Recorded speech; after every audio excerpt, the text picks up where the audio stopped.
So dito po nga tayo sa mga guys no, sa may Muson Malabon. Napapakain po tayo dito ng mga istre kasi nga marami na po ditong itinatapong mga aso at pusa, kaya pinuntahan ko rin dito kasi nung nakaraang taon pinuntahan ko rin dito sila, pinakuha ko yung lahat ng mga aso at pusa rito. So ngayon naman po no, mayroon na po ditong mga aso at pusa, napakarami na naman. So need lang natin din ng pan-transport nila para po sila po ay madala po sa shelter kay Ma'am Lia Borbon. Kung magtulungan po tayo na madala natin sila sa shelter, pwede. At tumaya nga po ako dyan ng loto po mga guys no, baka sakali po tayo ay manalo. So ayan nga po no, si Mingming, akin na po sana painom ng gamot, talinisan ko na yan siya.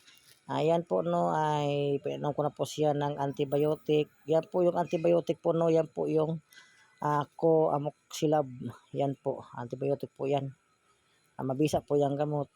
Yan nga po yung aking pinapainom parati po sa mga pusang may mga sakit at saka yung may mga aso may mga sakit. Yan po yung aking pinapainom. Sa loob po ng 7 days ay gumagaling naman po sila no.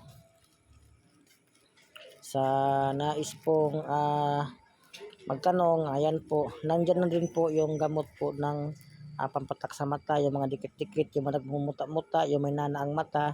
Ayan na po yung gamot nila no. So ayan, talagang pinanit ko sa dyang pinainom po ng gamot kasi nga mayroon siyang sipon, saka nagmumuta po siya, saka nagtatai.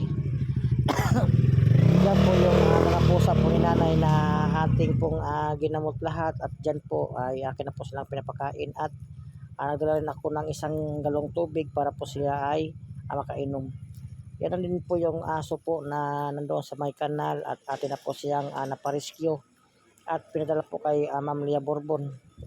Yan din po yung mga pusa po na muntik ng masagasaan dahil nga kanina ay gustong tumawid dyan sa gitna ng kalsada kasi nga naghanap sila ng pagkain. Buti na lang po ay akin po silang naabutan at akin po silang napakain.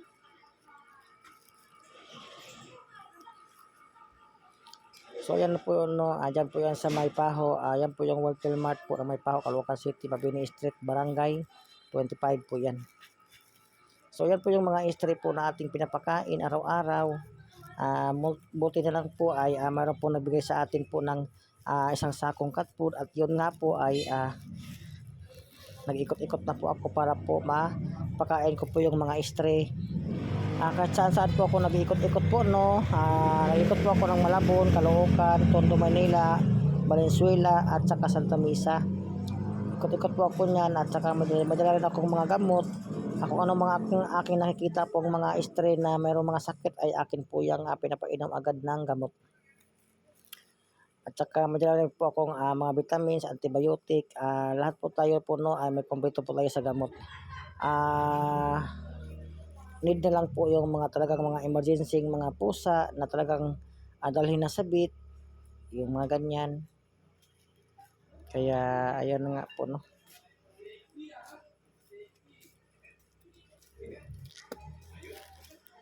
So yung mga pusa na yan po no ay nagtatae po yan sila, at saka halos ayaw na din kumain, kaya nga po atin po siyang ginagamot. Huwag po kayo mag-alala kasi nga po yung gamot na yan ay mga bagong gamot po yan. Binigay rin po sa akin ng ibang mga gamot, iba po mga gamot po no ay binibili ko rin po.